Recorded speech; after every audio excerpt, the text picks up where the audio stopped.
minutos. Sí. Yo creo que, bueno, todo el mundo te conoce, pero es bueno recordar. Doctor Ricardo Sánchez Arteaga es cirujano general. Hizo la especialidad en el Sanatorio de Durango con la Universidad de La Salle.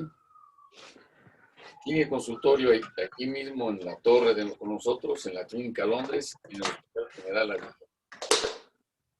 Es además profesor titular de la especialidad de cirugía general en la Universidad West Hill. Pues bueno, sin más preámbulo, por favor, bienvenido y adelante a la hora que quieras empezar. Sí, claro, gracias. Buenas tardes, gracias a la asociación por invitarme a dar esta plática. Vamos a empezar para que no se nos haga tan tarde y para que ojalá les cause interés esta parte del tratamiento quirúrgico de la obesidad, que ha costado mucho trabajo romper estigmas respecto al mismo, pero que ya es un procedimiento y un tratamiento que tiene muchos años y que ha tenido excelentes resultados tanto a nivel nacional como a nivel internacional. Les voy a poner un video. Este video dura más o menos 4 minutos. Y bueno, ojalá le presten atención. Es un video fuerte, pero creo que tiene mucho sentido y mucho trasfondo de lo que vamos a platicar hoy.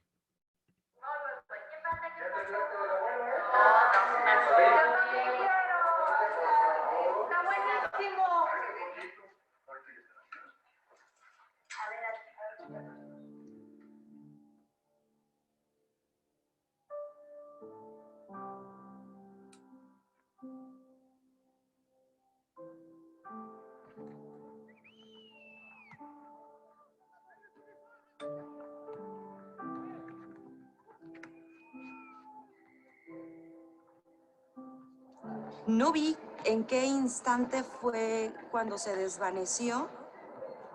Yo recuerdo que estaba con ellos a la hora de deportes y fue cuando yo me acerqué, vi que no reaccionaba, entonces le hablé a uno de los chicos que fuera por la enfermera. Empecé a hablar para ver si reaccionaba y no despertaba. Empecé a tomar signos vitales y pues estaban muy débiles. Un saludito aquí a Poncho. Es un día antes de que pasara esto. Hola,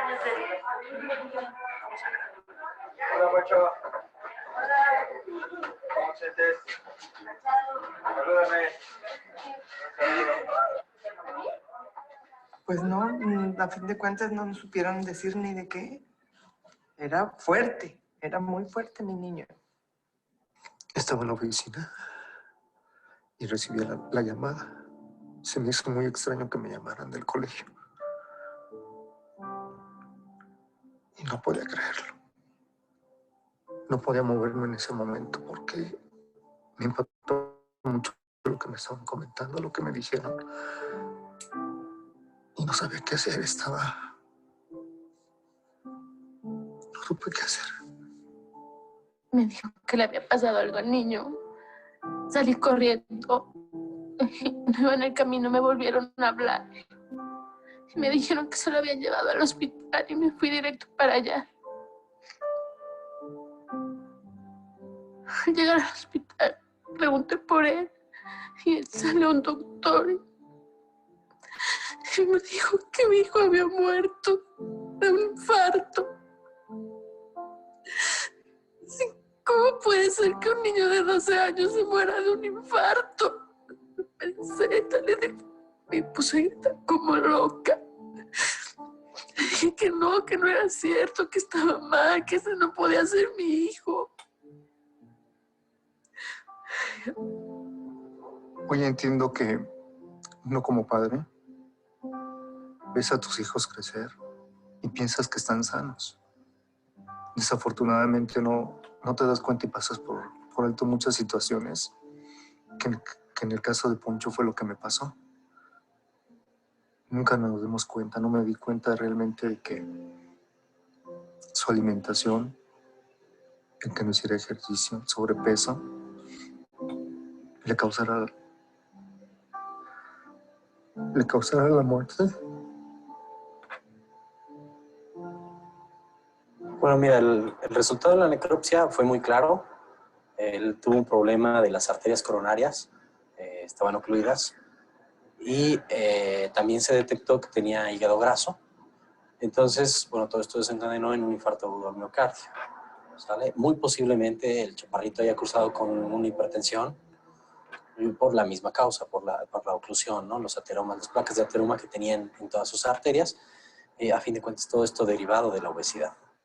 Nos acercamos para que supieran esta historia, para que sepan realmente qué es lo que pasó. La muerte de Ponchito fue por obesidad. Y para que a nadie más le pase esto.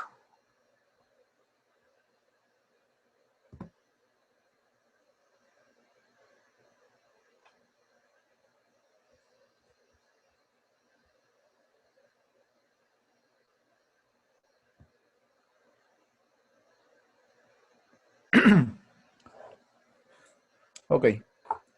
Es una historia fuerte, pero muy representativa. No solo de lo que le puede pasar o de lo que le pasa a los niños actualmente, sino de lo que nos pasa a nosotros como adultos.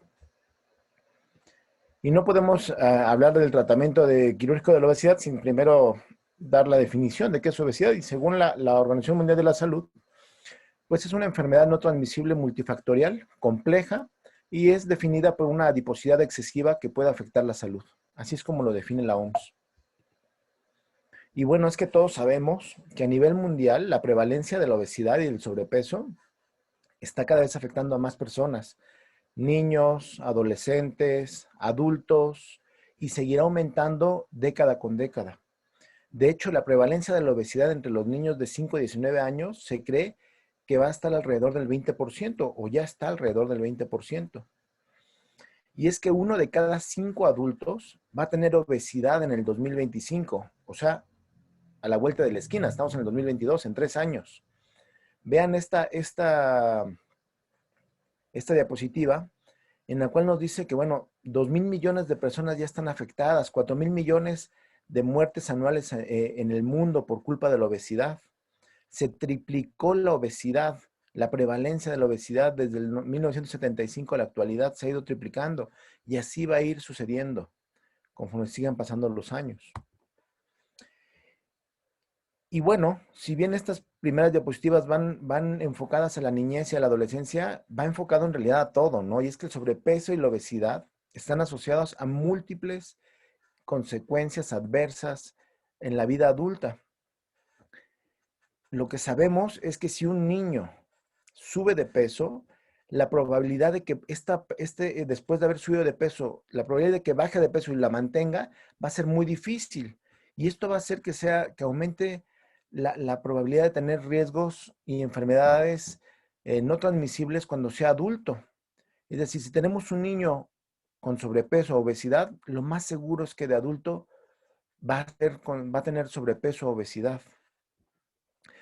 Este sobrepeso afecta de manera inmediata y se asocia con un mayor riesgo en la aparición temprana de enfermedades no transmisibles, como diabetes, como enfermedades cardiovasculares.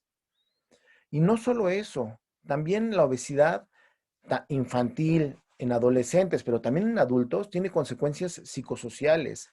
Aquí no existe ese mito y esa idea de, ay, yo soy gordo feliz. No es cierto, eso no existe, ¿no? Esa es la realidad. Va a afectar a los menores en sus logros educativos, en su calidad de vida, van a estar estigmatizados, van a estar intimidados, van a estar sufriendo bullying constantemente. Insisto, no solo los niños, también los adultos. Los niños con discapacidad, bueno, sabemos que corren mayor riesgo de tener obesidad y particularmente aquellos niños que tienen una discapacidad intelectual. Y es que la obesidad es uno de los principales factores de riesgo para muchas enfermedades no transmisibles, llámese enfermedad coronaria, hipertensión arterial sistémica, accidentes cerebrovasculares, cáncer, diabetes, dislipidemias, osteoartrosis, enfermedades pulmonares, apneas del sueño, cáncer. Entonces, es uno de los principales factores de riesgo para una gran cantidad de patologías. Incluso La obesidad es mayor factor de riesgo que el tabaquismo para presentar una muerte prematura.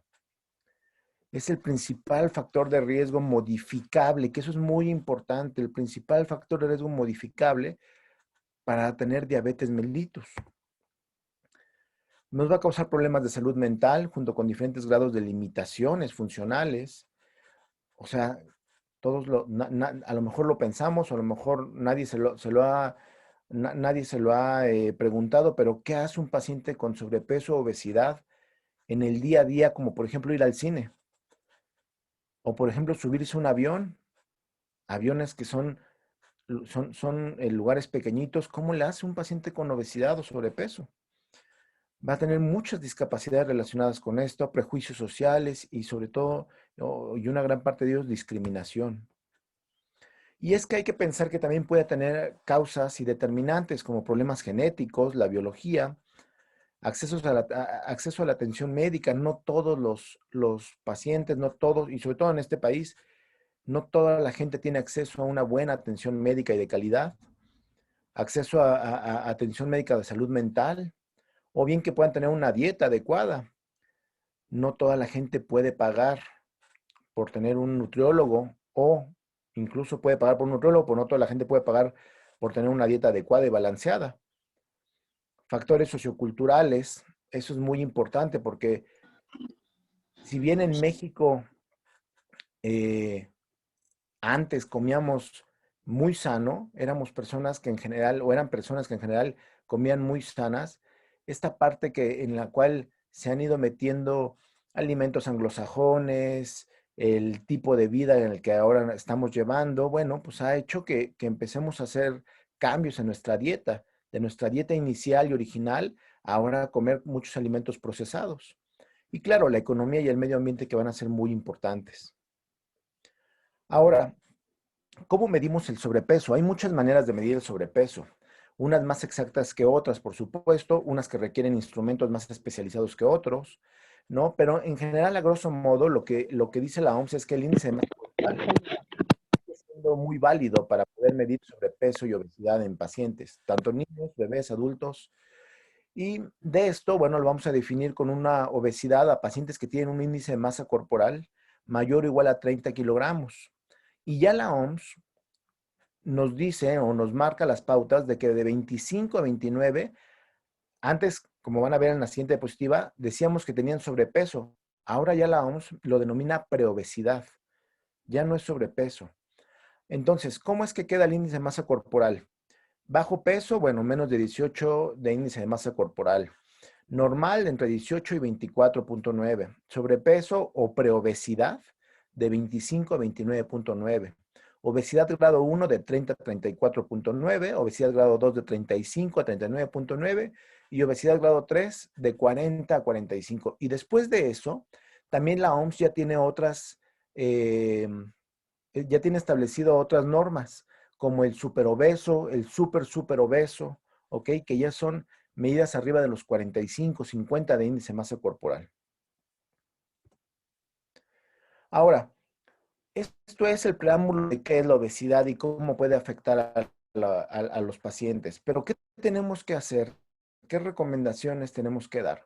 Si bien la plática va a hablar del tratamiento quirúrgico de la obesidad, no podemos brincarnos primero las recomendaciones iniciales y que en general le deberían de funcionar a casi toda la población.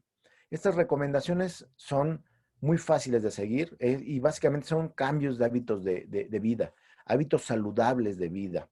Un consumo de una dieta saludable y energéticamente balanceada, en el cual tenga también buenos niveles de actividad física, al menos 60 minutos al día de actividad física, al menos tener una nutrición balanceada, al menos movernos, al menos empezar a no ser tan sedentarios. Son cambios del estilo de vida muy fáciles de hacer. Y bien, cuando estos cambios de estilo de vida ya se están llevando a cabo, también podemos recurrir a tratamientos médicos y psicológicos. Tratamientos antes de poder pensar siquiera en un tratamiento quirúrgico. De hecho, la norma oficial mexicana, las normas y las guías americanas y las guías europeas siempre van a especificar que antes de que un paciente requiera un tratamiento quirúrgico o se quiera someter a un tratamiento quirúrgico, se debe de poner al paciente en un régimen alimenticio con cambios de hábitos de vida. Y si estos no funcionan, y si el tratamiento médico, porque hay muchos tratamientos médicos para bajar de peso, no funcionan, entonces ahora sí, el paciente podrá ser candidato a un tratamiento quirúrgico. Entonces, vamos a hablar, pero ¿qué pasa cuando no puedo bajar de peso? Cuando intento estar haciendo dietas, cuando intento hacer ejercicio, cuando ya me sometí a algunos tratamientos médicos que pueden ser buenos o malos, que ahorita no vamos a platicar de eso, y no puedo bajar de peso. Y se sigue deteriorando mi vida, tanto mi vida social, pero mi vida también, mi salud, y empiezo a tener ya problemas de diabetes, de hipertensión, problemas de columna, problemas de rodillas. ¿Qué pasa cuando ya no puedo más y tengo que hacer algo para cambiar y para bajar de peso? Bueno, entonces en ese caso es cuando entramos al tratamiento quirúrgico de la obesidad. Voy a utilizar las guías europeas, que son muy similares en general a las guías americanas o a la norma oficial mexicana. Entonces solamente se los puse esto para que vean más o menos de dónde estamos sacando la información. Y bueno, ¿cómo se valora un paciente con obesidad? Siempre se debe, como cualquier paciente, de hacer una historia clínica completa, un examen físico y una evaluación de laboratorios. Los principales laboratorios que habitualmente pedimos los bariatras son biometría hemática, química sanguínea de 27, de 28, de 35 elementos, es decir, que incluya ya un perfil de lípidos, ¿ok? Vamos a hacer también, dentro de la historia clínica, determinar el origen étnico, los antecedentes familiares, si vienen de familias con problemas de sobrepeso o de obesidad, ¿ok? Y bueno, la frecuencia y la naturaleza de la actividad física. ¿Cuáles son sus hábitos dietéticos? No es lo mismo el paciente que a lo mejor trabaja en una oficina, trabaja con horarios muy establecidos, o al paciente que a lo mejor es taxista y que a lo mejor no siempre puede tener los horarios más cómodos para poder tener sus alimentos a ciertas horas, o bien al paciente que tiene, no sé, a lo mejor tiene que cuidar a otro enfermo, tiene que cuidar hijos. O sea, tenemos que saber cómo son sus hábitos dietéticos respecto a su vida normal, su patrón de alimentación y posibles presencias de trastornos. ¿Ok? Cada paciente es diferente. Tenemos pacientes que tienen trastornos por atracones, es decir, se están cuidando todo el tiempo, pero en el momento en el que pueden comer, comen como si no hubiera un mañana, o bien que tienen síndrome de alimentación nocturna, que es muy común. Entonces, todo el día estuvieron trabajando con estrés, a lo mejor mal comieron, a lo mejor no desayunaron y solo comieron alguna cosa cualquiera, pero ya llega la noche, ya llegan a su casa, se relajan y empiezan con el hambre y lo que pasa es que se despiertan o no se duermen hasta que no cenan y el punto es que cenan e inmediatamente se van a dormir. O bien pacientes con bulimia. Recuerden que la bulimia, al final de cuentas, el paciente sí ingiere alimentos. Lo que pasa es que después va y los vomita, pero en ese ingerir de alimentos, en ese atracón que habitualmente tienen los pacientes, se absorben grasas, se absorben lo que está comiendo el paciente antes de devolverlo. Entonces, bueno, cada paciente tenemos que saber cómo es su patrón alimentario. Hay pacientes que comen por estrés, hay pacientes que comen por depresión. Los trastornos del ánimo son muy importantes. Y por supuesto, saber otros determinantes como problemas genéticos, medicamentos, anomalías endocrinas, problemas de, por ejemplo, de tiroides, factores psicosociales, estrés crónico. Hay pacientes que por tratar de abandonar el hábito tabáquico lo suplen con otro hábito o con otro problema que es comer, ¿no? Y entonces, ok, ya dejaron de fumar, pero ahora están come y come y come y come. Entonces, tenemos que ver siempre al paciente de una manera multidisciplinaria y eso es muy importante. Tenemos que saber cuáles son las expectativas del paciente y qué motivaciones tienen para este cambio de vida, porque recuerden que el tratamiento quirúrgico para la obesidad es un cambio de vida de 180 grados. Entonces, tenemos que concientizar bien al paciente que va a ser un cambio total. Por supuesto que es un cambio para bien, por supuesto que siempre se tiene que manejar que es un cambio para mejorar el estilo de vida y la calidad de vida antes que la parte estética. Y tenemos que saber también qué tratamientos previos han llevado para la obesidad. Recientemente salió un artículo del doctor Carlos Serbeck, que trabaja en Tláhuac, en el cual identificaron cómo los pacientes, antes de llegar a una cirugía, han pasado por miles de medicamentos, llámese Orlistat, llámese Redotex, llámese fentermina, y se han puesto balines, es decir, han pasado por muchos medicamentos antes de poder llegar siquiera al tratamiento quirúrgico. Entonces tenemos que saber eso porque es muy importante para saber si han tenido repercusiones a largo plazo o si pueden tener más bien repercusiones por esos tratamientos médicos. Ahora, ya se hizo toda la valoración por el médico bariatra, pero ya vamos a entrar a esta parte de cirugía bariátrica. Y bueno, la cirugía bariátrica es el tratamiento más efectivo para la obesidad mórbida en términos de pérdida de peso a largo plazo. También en términos de mejora de calidad de vida, de comorbilidades y por supuesto en la disminución de la mortalidad en general por culpa del sobrepeso o obesidad. Y de esto vamos a tener múltiples procedimientos quirúrgicos. En estos únicamente les puse 3, pero más adelante viene otra diapositiva. La banda gástrica, que en realidad ya es un procedimiento que va en desuso totalmente y que es un procedimiento puramente restrictivo. ¿A qué me refiero? A que el paciente se le va a restringir la cantidad de alimento que puede ingerir. En medio tenemos un bypass gástrico, que más adelante se los voy a explicar, y este es un procedimiento que maneja 2 tipos de procesos, tanto el restrictivo, que es la cantidad de alimento que puede comer, y un procedimiento malabsortivo, la cantidad de absorción de grasas, de azúcares que va a tener el paciente. Y de este lado, la otra cirugía que es muy común verla actualmente es la gastroplastía vertical o la manga gástrica, que también es un procedimiento restrictivo y que más adelante lo vamos a ver. Ahora, ¿quién es candidato a una cirugía bariátrica? No todo el mundo es candidato a una cirugía bariátrica.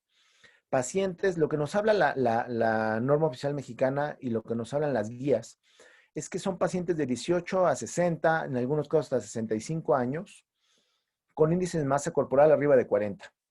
Puramente arriba de 40 ya es candidato. O bien, un paciente con índice de masa corporal entre 35 y 39 y que tenga 2 o más comorbilidades como diabetes, hipertensión, problemas pulmonares. O bien, pacientes pacientes con índices de masa corporal de 30 a 35 que puedan tener diabetes y que puedan ser considerados para que la cirugía funcione de una manera más metabólica, aunque igual los bajará de peso, pero más en la parte metabólica y no tanto de obesidad. En algunas ocasiones ya se está contemplando también la parte no cirugía bariátrica, sino puramente cirugía metabólica. Pacientes a lo mejor que tienen índices de masa corporal muy bajos, es decir, entre 26, 27, que son sobrepeso, pero con diabetes. Y entonces se hacen algunos procedimientos bariátricos para hacerlos únicamente metabólicos y que el paciente mejore sus comorbilidades, principalmente diabetes. Pero estos son los 3 principales, perdón, los 3 principales candidatos o las directrices para que un paciente pueda ser candidato. Ahora, el proceso de una cirugía bariátrica no es como ¿sabe qué, doctor? Me quiero operar, ok, pues pásale al quirófano y sin problema te opero. No.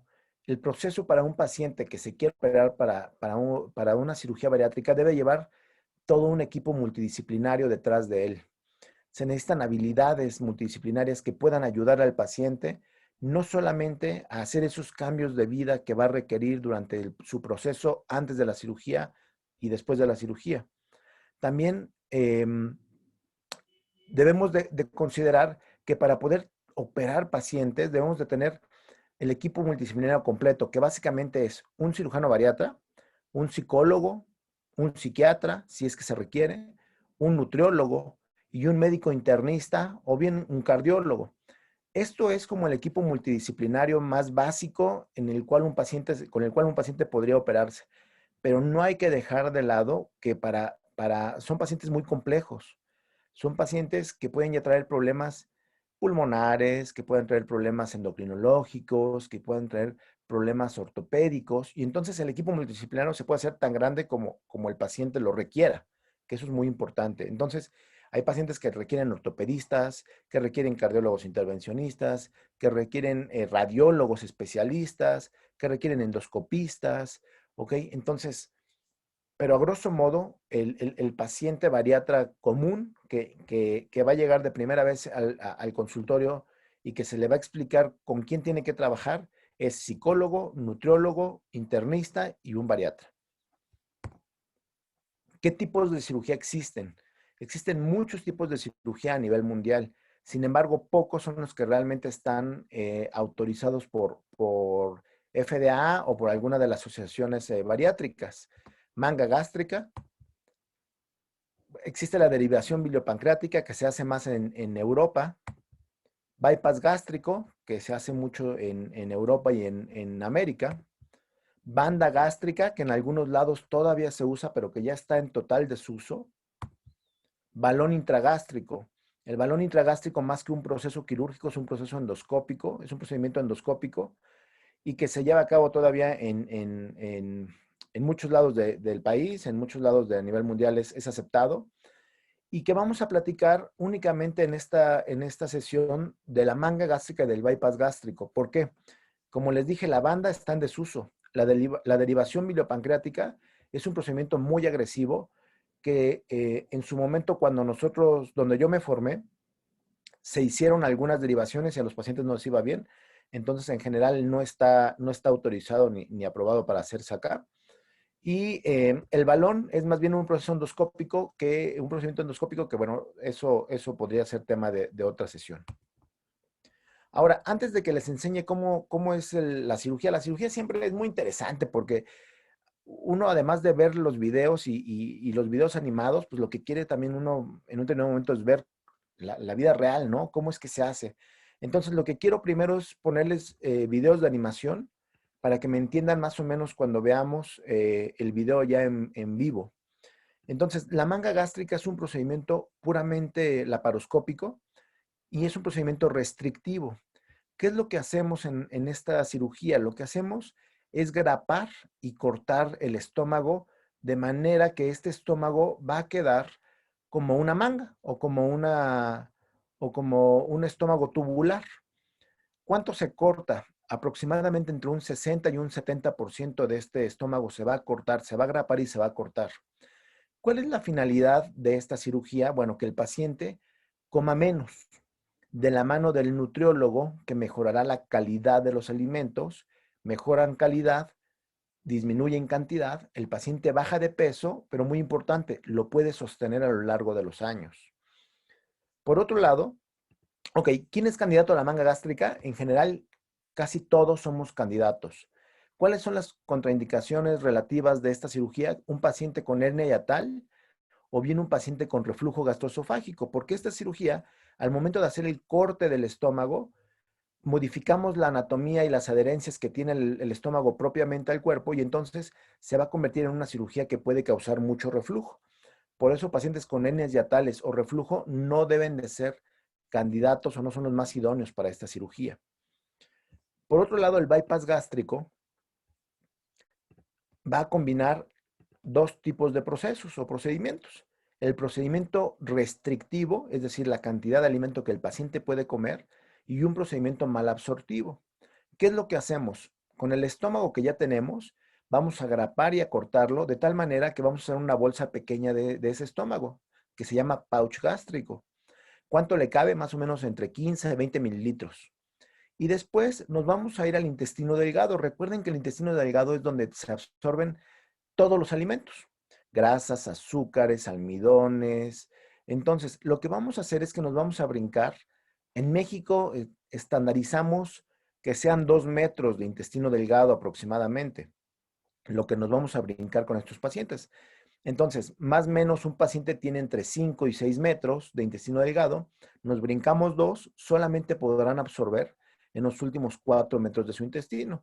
De esa manera, esta cirugía se convierte en una cirugía restrictiva por la cantidad de alimento y malabsortiva, porque van a malabsorber los alimentos. Esto hace que el paciente pierda peso y además lo sostenga a lo largo de los años. Estas dos cirugías han roto la barrera de los años, es decir, estas cirugías se llevan haciendo desde hace muchos años y se ha visto que tienen extraordinarios resultados con una muy, muy baja mortalidad de más o menos el 0.03%. Entonces, tenemos resultados excelentes con cualquiera de las dos cirugías. Ahora, una vez que platicamos o que les explique cómo es en una animación, perdón, me voy a salir un segundito. Quiero que vean cómo lo llevamos a la práctica. No sé, ¿sí se ve? Perdón, ¿alguien me podría...? No se ve, doctor. Ok, a ver, denme un segundito. Pulse Aquí 2 sí se veces. veía. Ya se ve. Ok, ahí ya se ve, ¿verdad? No todavía. ¿Lo ven? No. No. Apareció y se quitó. Ahí. Ok, perfecto. Esto ya es dentro del paciente, por supuesto. Lo que estamos haciendo ahorita es coagular, cortar y coagular los vasos cortos o la parte de la curvatura mayor del estómago. ¿Ok? Todo esto porque hay que dejar sin irrigación esta zona para poder hacer el grapeo y corte del mismo. Se los voy a poner, lo voy a estar brincando un poquito para que no sea tan tedioso. Lo que utilizamos aquí es un bisturí armónico, es un bisturí que vibra. Antes la coagulación, o bueno, hasta la fecha la coagulación, como la mayoría de ustedes sabe, se hace por medios de electricidad. Bueno, en este tipo de cirugía ya se hace utilizando procesos con estos bisturís armónicos que lo que hacen es que vibran a miles de veces por segundo y de esa manera generan calor y coagulan. Entonces, aquí lo que estamos haciendo es coagular y cortar todos los vasos cortos de la curvatura mayor del estómago. Estamos liberándola. Nos estamos yendo hacia allá, nos estamos yendo hacia la parte cefálica del paciente. De hecho, en algún momento nos vamos a encontrar con el vaso de su lado derecho de la pantalla y del lado izquierdo estamos yendo hacia lo que es el esófago. Ahí estamos liberando el ángulo de His, ¿no? En esta zona está el diafragma, aquí se ve el vaso perfectamente, diafragma, y vamos a ir hacia liberar toda la parte del estómago donde están las adherencias, para allá para entrar hacia la zona del hiato y del esófago. Todo esto se libera con el bisturí armónico. Esta cirugía también se feruliza con una sonda. Aquí ya vamos a empezar con el grapeo, pero si se fijan, aquí se alcanza a ver una zona como de elevación, vean. Aquí ya tiene una sonda el paciente. Es una sonda que se mete a través de la boca y que se hace precisamente para que cuando se haga el grapeo con seguridad de que no voy a cerrar la luz del estómago. Aquí lo que estamos haciendo es grapando y cortando el estómago, de tal manera que estamos ya confeccionando la manga gástrica del paciente. Estas grapas son grapas de titanio, son grapas que están especialmente hechas para estas cirugías. Si se fijan o si alcanzan a ver, son 3 hileras de grapas. 3 hileras de grapas tanto de un lado como del otro lado del tejido. Y esto es para que la hermeticidad del mismo sea pues totalmente seguro y no vayamos a tener un problema de fístulas o de alguna situación de estas. Ahí se está grapando, se corta el estómago por completo y aquí básicamente lo que yo siempre hago, que eso depende de cada escuela donde estemos formados, es reforzar la línea de sutura. Entonces, esto es la confección de una manga gástrica. Después de esto, el estómago se retira. ¿Cómo se extrae? Por uno de los puertos. Por uno de los puertos que es de 10 milímetros. Por ahí se extrae la manga y el paciente se puede ir, podemos terminar la cirugía y mandarlo a recuperación para que posteriormente podamos iniciar ya con el proceso postquirúrgico. Todos los pacientes... Por fin, la espera ha terminado. Perdón. Todos los pacientes, a menos de que tuviésemos algún problema durante la cirugía, se quedan 24 horas, únicamente 24 horas. Se operan más o menos 9, 10 de la mañana. Para las 12, 1 ya están en su cuarto. Para las 4 el paciente ya debe de estar caminando, debe de estar con dieta líquida, debe de estar haciendo ejercicios respiratorios para que al otro día, mediodía, se pueda ir de alta a su casa tranquilamente. Esta es la confección o la realización de un bypass gástrico. Este es un poquito más complicado de entender. Lo que estamos haciendo aquí es liberando la curvatura menor. Ahora nos estamos yendo a la curvatura menor del estómago. Recuerden que lo que vamos a hacer aquí primero es confeccionar el pouch gástrico. El estómago, vamos a hacer un estómago pequeñito, que más o menos le quepa unos 15 a 20 mililitros. Entonces, de este lado está el esófago, viene aquí el estómago y aquí estamos confeccionando el pouch gástrico. Ya se confeccionó porque esta es la parte restrictiva de la cirugía. Y ahora lo que vamos a ver es cómo hacemos la parte malabsortiva de la misma cirugía. Recuerden que el bypass gástrico, la finalidad es que no se absorba en los primeros 2 metros de intestino delgado. Entonces, lo que hacemos es ir y cortar epiplón. Recuerden que estos pacientes van a tener muchísimo tejido graso intraabdominal. Entonces, aquí lo que estamos haciendo es cortando el epiplón para que nos alcance, para que el intestino pueda subir. Al final de cuentas, este bypass gástrico es una cirugía de una anastomosis gastroyeyunal. Entonces, aquí estamos liberándolo. Vamos a ir al yeyuno, vamos a ir al ángulo de Treitz y vamos a contar nuestros 2 metros de intestino delgado, que son los 2 metros de intestino delgado donde no se va a absorber absolutamente nada. Los estamos contando.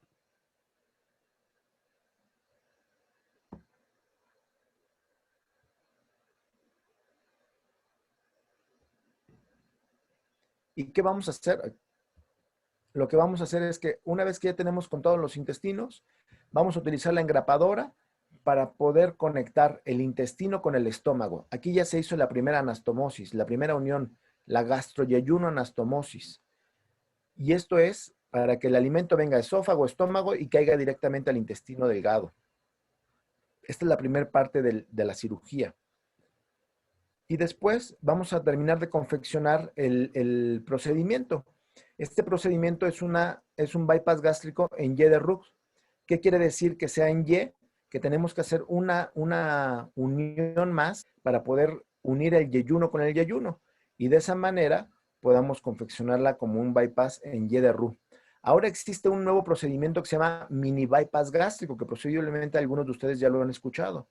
Básicamente el mini bypass gástrico lo que hace o lo que hacemos es quedarnos hasta este punto, es decir, hacer una gastroyeyuno anastomosis, nada más. Lo único que hace es que nos ahorramos una unión. Entonces aquí estamos cerrando esta unión entre el estómago y el intestino. ¿Qué le pasó? Lo voy a adelantar un poquito para que no Se dañó la pata. nos tardemos tanto en esto.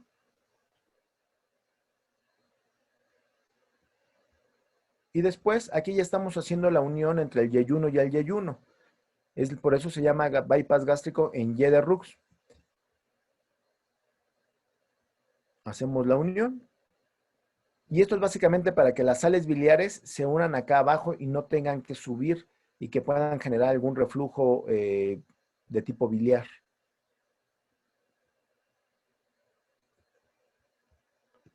Aquí estamos cerrando el estoma por donde metimos las grapas.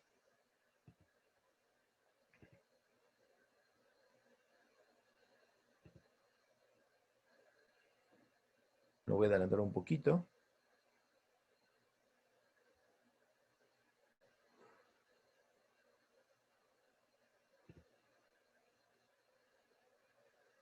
Y después a todos estos pacientes siempre se les hacen pruebas con azul de metileno. ¿Cuál es la finalidad de hacer pruebas con azul de metileno?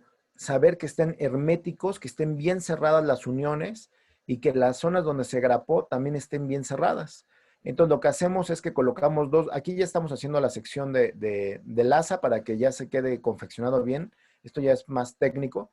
Lo que hacemos es meter gasas y después se mete azul de metileno a presión. Y entonces nos damos cuenta si es que hay alguna fístula, algún orificio que no cerró bien. Ahí nos damos cuenta y bueno, lo que procedería sería arreglar la zona donde no cerró bien o donde no se hizo bien la anastomosis. Ahora, la mayoría de pacientes dice, bueno, estoy en la disyuntiva porque yo he oído que la manga los baja muy bien de peso y el bypass no, o viceversa, ¿no? ¿Sabe qué, doctor? No, yo la manga no estoy seguro porque no me va a ayudar. Yo creo que el puro bypass me va a ayudar. Lo que yo les explico a mis pacientes es que ambas cirugías son igual de buenas siempre que se individualiza al paciente. Siempre que sepamos, siempre que podamos determinar exactamente cuál es la mejor cirugía que le va a hacer o le va a ayudar a este paciente a bajar de peso. Y al final de cuentas, a los 12 meses, si se individualizó bien al paciente y el paciente lleva un buen proceso multidisciplinario, bajará de peso y lo mantendrá en su índice de masa corporal ideal.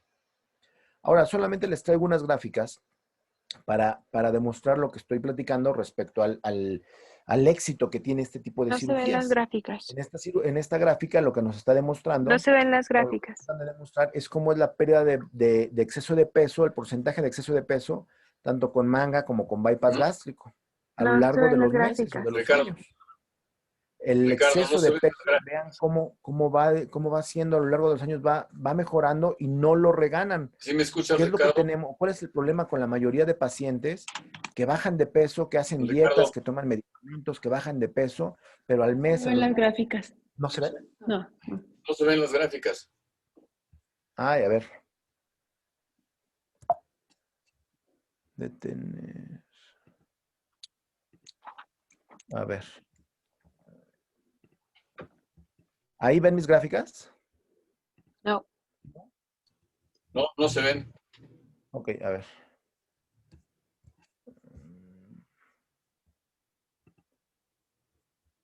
¿Me veo yo? Perdón, ¿me veo Sí. yo? Sí. ¿Sí? No, Sí. ¿Ahí? No. ahí te ves. Caramba. Bájate a compartir pantalla. A ver, ¿qué hice?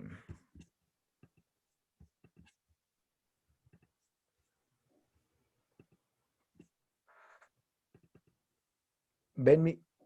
No, ¿No? Ay, caramba. Compartir pantalla. No. ¿No?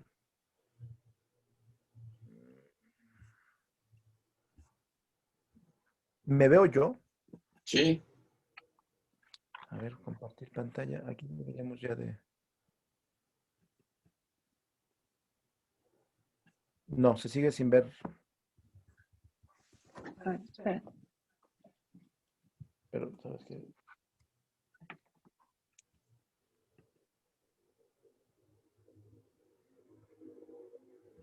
Ay, yo creo que...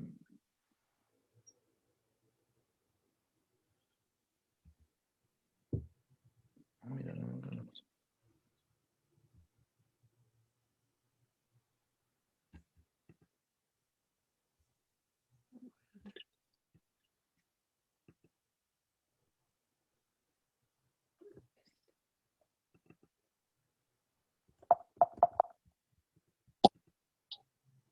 No, se dejó de compartir.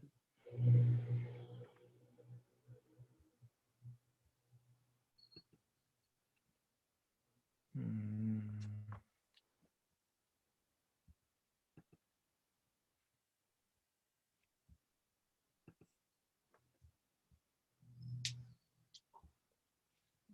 No.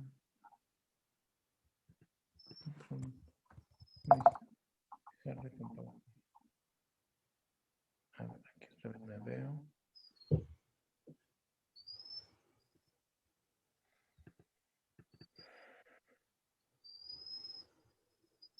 Ujú.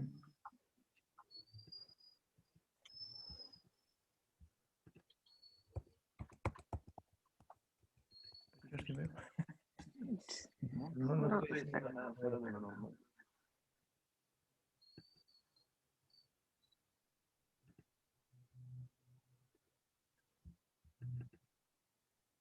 Mira. A ver.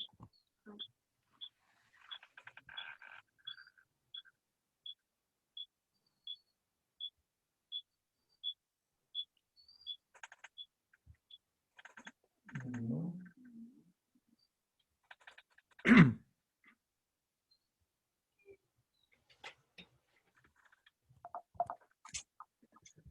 Una disculpa, pero pues en realidad estamos haciendo todo lo que habría que hacer. Compartir. Shift. No, mira, pues ahí está.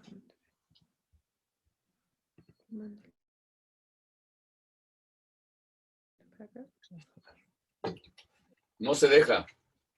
No, en realidad, según yo estamos haciendo lo que habitualmente hacemos. Digo, ya quedan poquitas, pero no, mira, ni siquiera se ve desde el principio. Dale.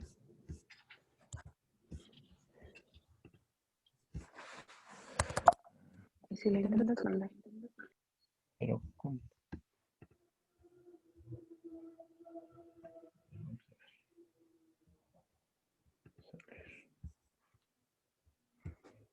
Salir.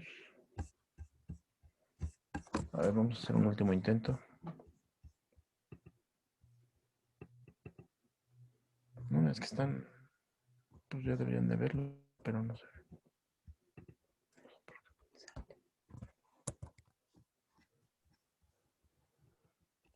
No hay manera de compartirlo de otra manera. Pues no. De alguna manera debemos de dejar.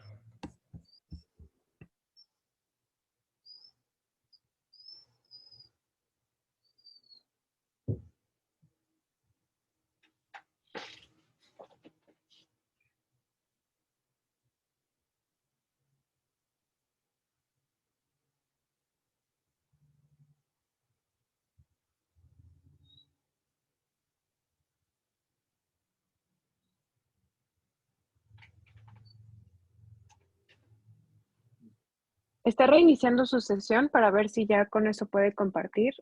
Un segundito nada más. Sí, cómo no.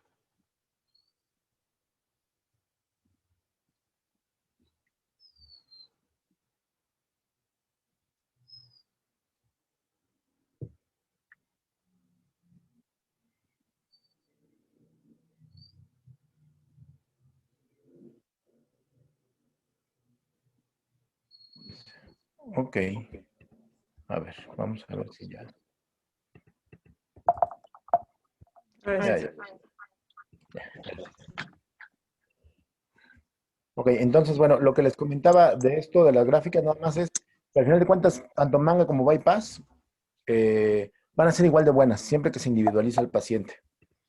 Lo mismo para el porcentaje de exceso de pérdida de peso, bypass, desde abajo, manga gástrica. El porcentaje de exceso perdido a lo largo de los años. Vean cómo cuando comparamos bypass con manga gástrica, es extraordinario, es básicamente lo mismo. ¿Ok? O sea, pierden peso y lo sostienen a lo largo de los años. No van a tener un rebote, no van a tener una reganancia. Aquí en esta gráfica lo que están demostrando, bueno, es respecto a la hemoglobina glucosilada. Recuerden que es uno de los parámetros más importantes para saber cómo está un paciente diabético respecto a su control. Y lo comparan bypass manga gástrica versus tratamiento médico a lo largo de los meses y vean cómo al final de cuentas, tanto bypass como manga lo mantienen, tienen una mejoría importante y además sostenida contra el tratamiento médico. Respecto a otras comorbilidades, como por ejemplo comorbilidades cardíacas o problemas de diabetes o apnea del sueño, hipertensión, problemas pulmonares, incluso problemas psiquiátricos, vean cómo en la gran mayoría de ellos estos artículos tienen significancia estadística. Y aquí el reflujo no tiene una significancia estadística porque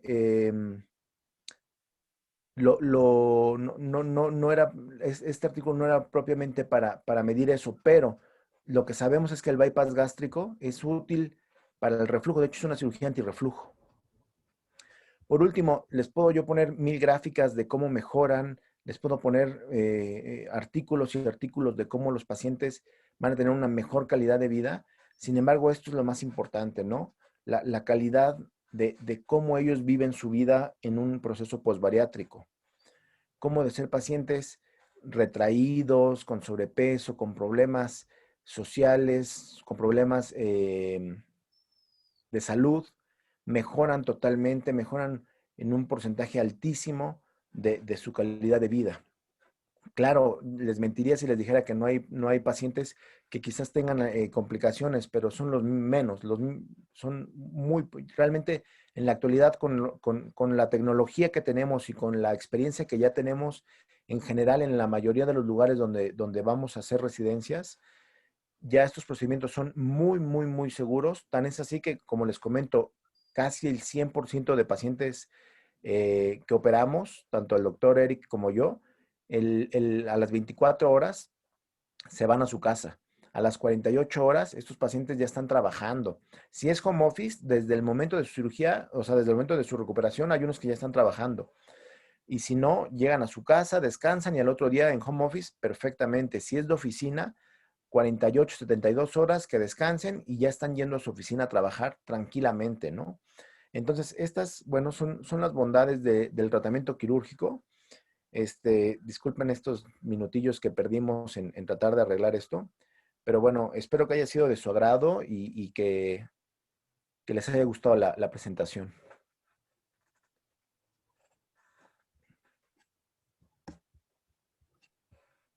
Muchas gracias. ¿Alguien tiene alguna duda, pregunta?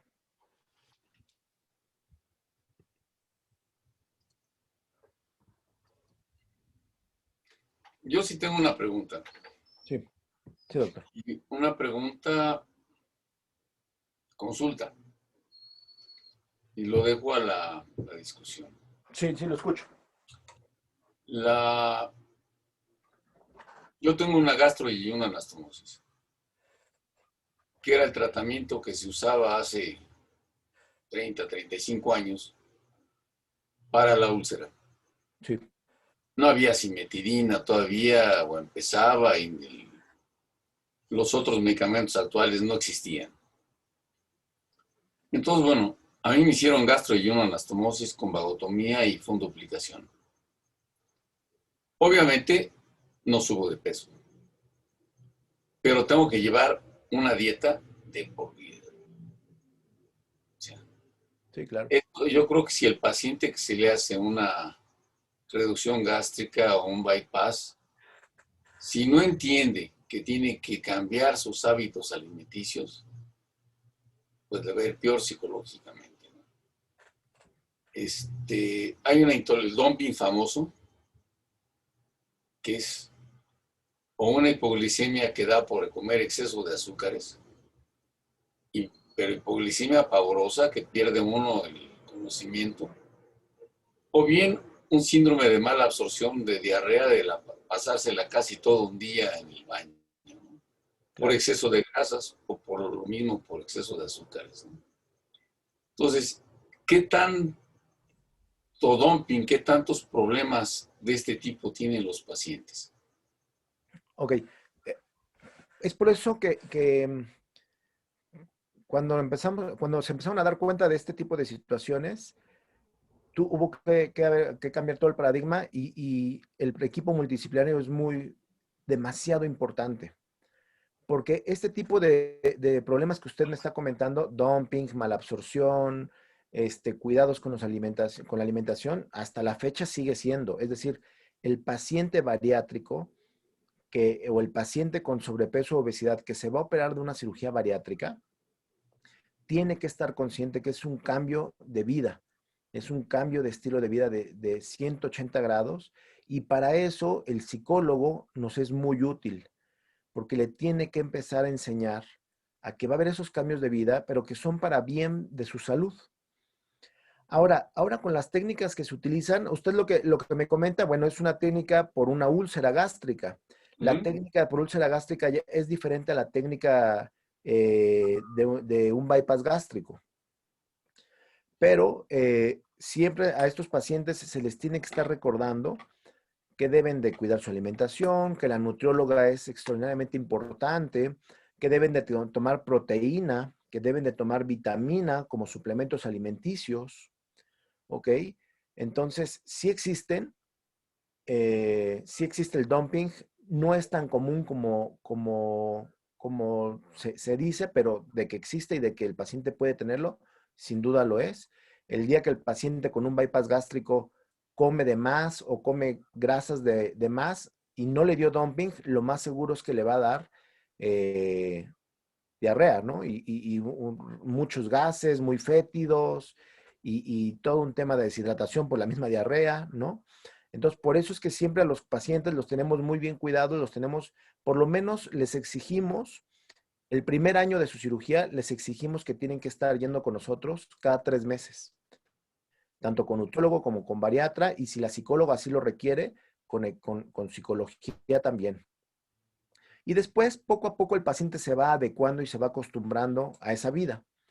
Se va adecuando a esa vida y pues va teniendo, va haciendo sus cambios de hábitos. Y en general, los pacientes bien seleccionados les va bien y no tienen tantos problemas con esta situación de dumping o de cosas de este estilo, ¿no? Bien.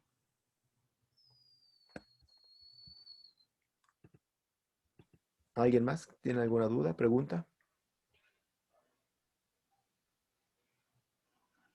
Yo tengo una duda. Sí, Es doctor. Bueno. sumamente técnica por ignorancia totalmente mía. Los videos que presentaste, bueno, pues supongo yo que se requiere una gran experiencia y saber literalmente mucho de la anatomía de los pacientes, pero ¿es mejor hacerla así por medio de la endoscopía o hay pacientes que tienen claramente una indicación para hacer una cirugía abierta? O eso no lo Claro. sé. No, ya está, es más, casi podría yo decirle que está contraindicado hacer una cirugía bariátrica abierta. Antes no había la tecnología de la laparoscopía, se hacían las cirugías abiertas y la mortalidad y el tiempo de estancia intrahospitalaria era altísima, altísima. Porque son pacientes que por el puro hecho de tener una obesidad se van a complicar, no solamente en el transoperatorio, sino en el posoperatorio.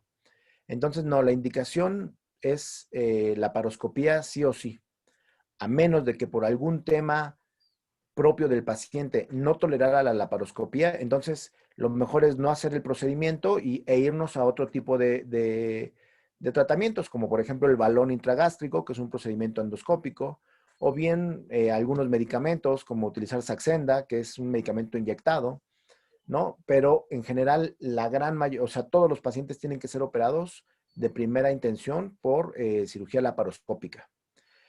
Claro que, como cualquier paciente, puede haber alguna complicación en el transoperatorio y requerir y la laparoscopía ya no pueda ser útil en ese momento y, bueno, tener que hacer una cirugía abierta convencional. Pero eso más bien son casos excepcionales y más bien en complicaciones. Pero todo paciente con obesidad, la indicación es laparoscopía sí o sí. Y desde el punto de vista ya tuyo, no sé si puedas responderme esta pregunta o si haya ocurrido o ahora sí que en petit comité con tus compañeros que se dedican a esto, pues, ¿qué es lo más frecuente? Que el paciente gordito llegue al consultorio o los familiares lo lleven, etcétera, Ajá. y literalmente pidan, exijan, demanden, te soliciten hacer esta cirugía porque han intentado, le han echado ganas o no lo han hecho y de alguna forma vieron videos, se enteraron, vieron al vecino, le recomendaron, etcétera. Pero entonces la parte técnica, la parte, digamos, del paciente que requiere este tipo de procedimientos, posiblemente sí la cumple el paciente. Desde el punto de vista médico, es un paciente que probablemente tú lo puedas ayudar o se pueda ayudar de este tipo de cirugía. Pero la contraparte, eh, eh, claramente ves que no la va a cumplir o no la va a hacer, etcétera. Entonces, literalmente se ha negado, te has negado a decir, oiga, ¿sabe qué? Si usted no cumple con el psicólogo, con el bariatra, con el nutriólogo, pues honestamente yo con todo gusto, pues sí, se la hago y todo eso, pero si no cumple con esto, simple y sencillamente, pues mejor no, y pues si quiere buscar otra opción, pues adelante, hay otros compañeros, no lo sé. Pero, ¿qué es más frecuente? ¿Que realmente el paciente cumpla con todo lo anterior? o que Ajá. el paciente, entre comillas, demande la atención y no quiera cumplir con los primeros pasos que mencionabas? Ok, cuando trabajamos para una institución de gobierno, lo tiene que cumplir sí o se niega totalmente a la cirugía. Cuando trabajamos a nivel particular, eso depende mucho de la ética de cada médico. Yo en lo particular me he negado 2 veces a hacer la cirugía, aun cuando el paciente llegue y diga, ¿sabes qué? Tengo aquí los 80,000, 90,000 o lo que sea que cueste la cirugía. Si el paciente no sigue las indicaciones, ya 2 veces nos hemos negado mi equipo y yo a operarlos. Y seguramente ese paciente irá con otro médico, bariatra, y le dirá, ¿sabes qué? Opérame, no voy a hacer esto, y a lo mejor él accederá, ¿no? ¿Cuál es el real problema? Que a lo mejor puedo operar 100 pacientes y de esos 100 pacientes, a lo mejor, no, poniéndolo hipotéticamente, 50 harán o sea, en un hipotético, porque en general la gran mayoría de mis pacientes tienen que llegar, o sea, o todos tienen que hacer el proceso. Pero bueno, poniéndolo como en una hipótesis, de 100 pacientes que 50 sí lo hagan y 50 se salten al psicólogo, bueno, y 20 se salten al psicólogo y 30 al nutriólogo, y al final a lo mejor esos 100 pacientes se operarán y será exitoso. El problema es cuando hay un paciente que no es exitoso. El problema es cuando tenemos una complicación en un paciente y cuando empezamos, ya sea nosotros en retrospectiva o a lo mejor una instancia legal, ¿verdad? Empieza a revisar los expedientes y dice, a ver, ¿por qué no? ¿Por qué el paciente no llevó el equipo multidisciplinario como debía llevar, como dice la norma oficial? Ahí es cuando entonces uno se arrepiente por haber dicho, chin, ¿por qué lo operé, no? O sea, ¿por qué esa parte mercantilista, a lo mejor esa parte de que necesitaba dinero, que me gusta el dinero, y se complica y entonces sale más caro todo?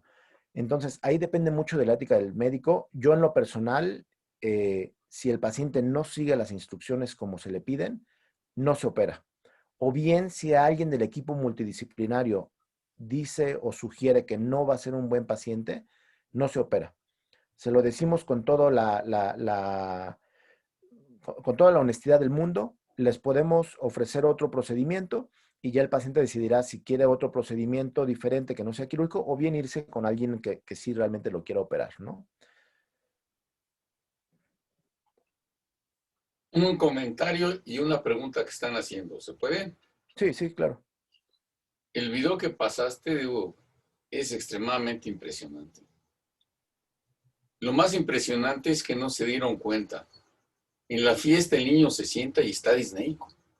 Sí. O sea, esa respiración que tiene no es normal en la fiesta.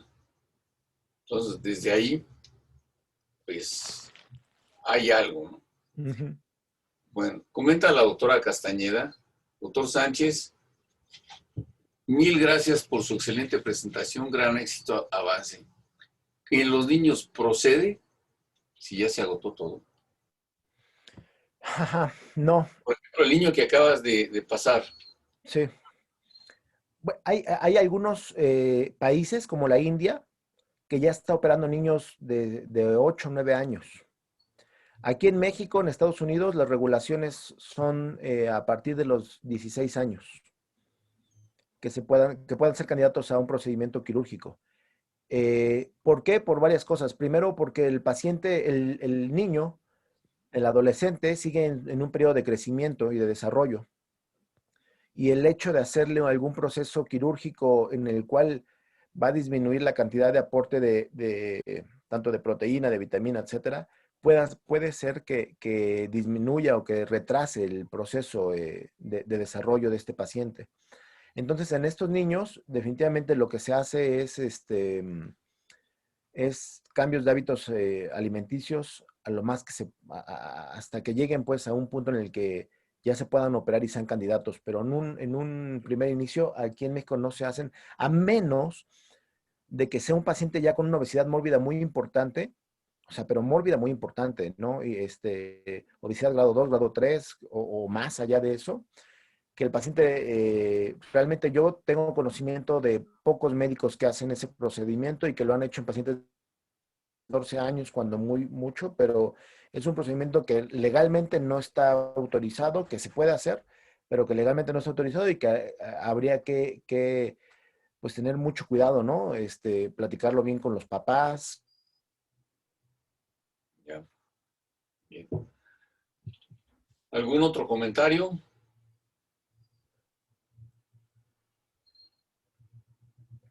Yo uno muy breve, Ricardo, si el paciente dentro de las metas a que debe de cumplir en la evaluación psiquiátrica o psicológica o por su situación laboral, etcétera, no puede cumplir con el sueño dentro de lo que comentabas tú de los factores de riesgo para generar obesidad, pues ahora está los estudios del sueño, ¿no? Entonces, si el paciente no puede cumplir por trabajo, por una serie de cosas, el sueño, no creo que sea una contraindicación, pero lo ideal es que sí, ¿verdad? Que deba de cumplir ciertas horas de sueño, me imagino. Y como una cuestión vivencial, pues una persona cercana a mí, mi exsecretaria, pues ella con una obesidad importante, pues se sometió a una cirugía de este tipo. Cuando la volví a ver, pues la verdad es que físicamente no la reconocía. Y ahora menos que andamos todos con el cubrebocas y estas cosas. Sí. Pero, ¿qué tan frecuente es que de pronto el paciente literalmente, bueno, pues si se someta a una cirugía de este tipo, sea exitosa, haya recibido la atención, pues, como debe de ser, siguiendo en la mejor de las posibilidades los protocolos que se pidan, pero que literalmente, bueno, pues un día, se despierta, se levanta, se ve en el espejo y pues literalmente no es que no se reconozca, es que, digamos, en algún punto, se vio durante varios años, obeso, obesa, y de pronto, pues, amanece y pues ya no está así, ¿no? Entonces, ¿existe algún problema así, alguna sensación de dismorfia? Porque durante 5, 10, 15, 20 años estuvieron obesos o muy obesos y de pronto, pues, o sea, sí puede causar alegría y todo satisfacción el hecho de estar delgado y sentirse sano y todas estas cosas, pero ¿estas cuestiones, existen? Sí. Me es una pregunta. No, sí, sí, sí, existen, son muy reales. Hay que trabajar mucho esa parte con el paciente porque al final de cuentas, como bien dice el doctor, llevan 15 años viéndose llenitos, gorditos, y de buenas a primeras a los 6 meses son personas muy delgadas, son personas que incluso pudiesen, la carita se les puede colgar un poco, o bien el exceso de piel puede tener una repercusión a nivel psicológico muy importante. El hecho de que, ok, ya en peso estoy bien, pero cuando me veo al espejo, tengo un exceso de piel increíble que no es estéticamente correcto, ¿no? Y que a lo mejor ahí puedo tener algún problema, ¿no? Sí, existe totalmente. Cuando nos percatamos de eso, el paciente tiene que ir forzosamente a psicología o a psiquiatría. Son las menos de las veces, esa es la realidad, ¿eh? Son muy pocas veces, pero está bien estudiado que puede pasar, ¿no? Con estos pacientes, ¿no? Que puedan tener algún problema psicológico porque ya no se reconocen o porque la pareja ya no los reconoce, ¿no? A veces, o sea, o los empieza a echar en cara otro tipo de cosas, ¿no? Una última pregunta que yo creo que sería otro tema, ¿no? ¿Qué pasa con los telones de la vejez, como acabas de decir, de esos pacientes? Estos pacientes...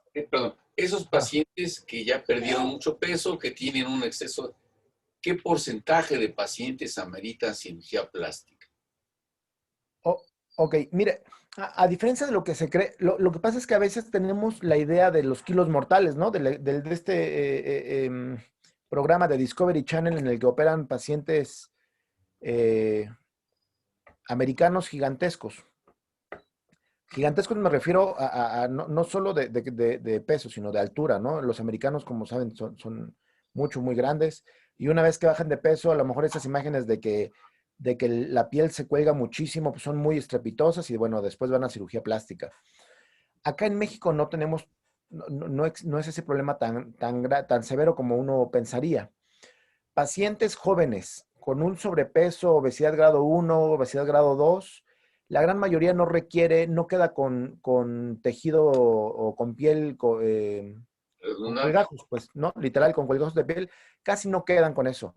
Haciendo ejercicio, en general ejercicio, tonifican, y si bien sí van a quedar con algo de piel colgando, la realidad es que no, o sea, es muy llevadero y no estéticamente no se ven mal.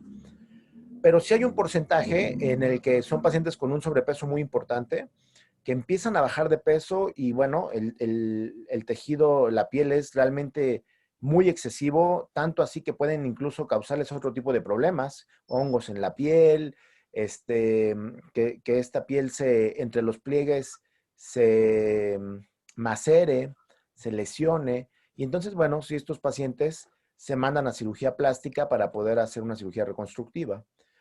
¿Cuáles son o cuándo es cuando ya son candidatos? Después de que el paciente cumple un año de su cirugía y se ha mantenido estable los siguientes 3 a 6 meses con ese peso. Entonces es cuando se mandan. Esos son protocolos que hacíamos. Yo soy egresado, yo soy egresado del Sanatorio Durango, pero de bariatría soy egresado del Rubén Leñero, que era en su momento el hospital que más operaba a nivel nacional. Y entonces es lo que hacíamos, ¿no? Después de un año de que se cumplía el tratamiento y se mantenía el paciente con un peso sostenido, se podía mandar una cirugía plástica para que se hiciera este procedimiento y entonces ya el paciente terminara todo el proceso, ¿no? Porque a veces hay tanto exceso de piel que el paciente va y con nosotros se pesa y dice, oiga, doctor, es que no puedo bajar estos 5 kilos o estos 6 kilos de piel, de peso, perdón. Y una vez que se hace la cirugía plástica, pues realmente lo que tenía de exceso era piel, no era exceso ya de tejido graso, ¿no? Ya. Entonces sí es posible, pero en general en México no pasa tanto. Sí pasa, pero no tanto como por ejemplo en Estados Unidos, que son pacientes muy grandes, pero bueno, por lo misma fisionomía que tiene, ¿no? ¿Alguna otra pregunta? ¿Algún otro comentario? Ricardo, pues muchísimas gracias. Gracias a ustedes. Una excelente plática. Y sobre todo que, bueno, la obesidad es un problema que no queremos reconocer, es un problema de salud pública y nos trae muchísimas cosas de la mano. Claro. Es así la mortalidad que más hubo por COVID fue en pacientes obesos, ¿no? Sin duda. Muchísimas gracias por la plática. Les agradezco por la atención y bueno, cualquier cosa, con gusto estoy para atenderlos o para resolver sus dudas. Si quieren después por WhatsApp, tienen mi teléfono y con mucho gusto estoy para servirles. Sale. Hecho. Muchas gracias. Buenas noches a todos. Buenas noches. Gracias. Gracias. Hasta luego. Hasta luego.